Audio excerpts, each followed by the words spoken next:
Hi guys, yan. Nagluluto-luto ngayon si Mamshi sa awa ng kapagluto tayo.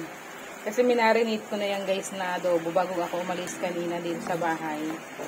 Tapos, ngayong hapon, pagdating ko, niready ko na lang yung minarinate ko na yan kanina sa suka, toyo, paminta,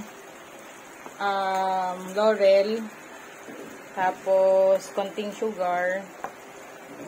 Yan. Tapos pagdating ko ngayong hapon, dumaan ako sa SM, bumili ako ng potato.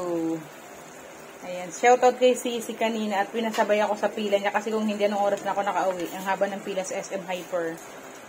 Buti si friend, yung kaibigan ko dati dito, nakita ko sa Hyper, chismisan kami. Siya marami yung bibili na una na ako, konti lang patatas ang binili ko. Tsaka yung palaman ng paborito ko.